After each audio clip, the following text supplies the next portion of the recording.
बहुत समय पहले की बात है। हिमालय की गोद में बसा था एक घना और शांत वन, नीलकंठ वन। इस वन को लोग पवित्र मानते थे, क्योंकि कहा जाता था कि यहाँ स्वयं आदिनाथ भगवान शिव ध्यान में लीन रहते हैं। दिन में ये वन शांत रहता, लेकिन रात होते ही जीवन जाग उठता। उसी वन में रहता था एक छोटा सा उल्लू। उसका नाम था नील। नील कोई साधारण उल्लू नहीं था। वो बाकी उल्लुओं की तरह केवल शिकार और नींद में जीवन नहीं बिताता था। उसे सवाल पूछना पसंद था। जीवन का अर्थ क्या है? अंधकार में जन्म लेकर भी क्या प्रकाश पाया जा सकता है? उल्लुओं का उपहास।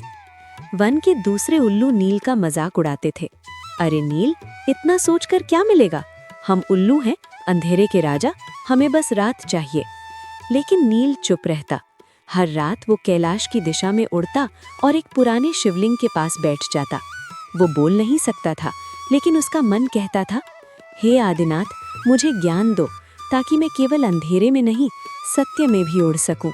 परीक्षा की रात। एक रात आकाश काला नहीं, बल्कि असामान्य रूप से भयावह था। तेज आंधी, बिजली की गर्जना और वन में आग फैलने लगी। जानवर इधर उधर भागने लगे। डर का साम्राज्य था। उसी समय नील ने देखा, शिवलिंग के पास एक दीपक जल रहा है। अगर आग वहां पहुंच जाती तो वो पवित्र स्थान नष्ट हो जाता। नील के सामने विकल्प थे, जान बचाकर भाग जाए या दीपक की रक्षा करे। उस छोटे उल्लू ने सोचा नहीं। वो अपने पंख फैलाकर आग के सामने खड़ा हो गया। उसके पंख झुलसने लगे, आंखें जलने लगी, लेकिन वो हिला नहीं। आदिनाथ का प्रकट होना। अचानक सब कुछ शांत हो गया। आंधी थम गई, आग बुझ गई और उस स्थान पर प्रकट हुए भगवान शिव। उनकी आंखों में करुणा थी, कंठ में नीलकंठ और हाथ में त्रिशूल। शिव बोले, हे नील, तूने बिना स्वार्थ धर्म निभाया। अंधकार में जन्म लेकर भी तूने प्रकाश की रक्षा की।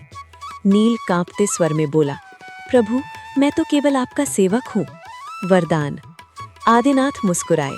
उन्होंने नील के सिर पर हाथ रखा और कहा, आज से उल्लू केवल अंधकार का प्रतीक नहीं होगा, वो ज्ञान, विवेक और सावधानी का चिन्ह बनेगा। जहाँ अन्य अंधेरे में डरेंगे, वहाँ उल्लू मार्ग दिखाएगा। उसी क्षण नील के जले पंख फिर से सुंदर हो गए और नील ज्ञान का रक्षक बन गया। कहानी की सीख। आज भी कहा जाता है, जो अंधकार में भी धर्म का साथ दे, वही आदिनाथ को प्रिय होता है। बुद्धि, धैर्य और सत्य, यही उल्लू का असली स्वरूप है। छोटा जीव भी बड़े धर्म की रक्षा कर सकता है।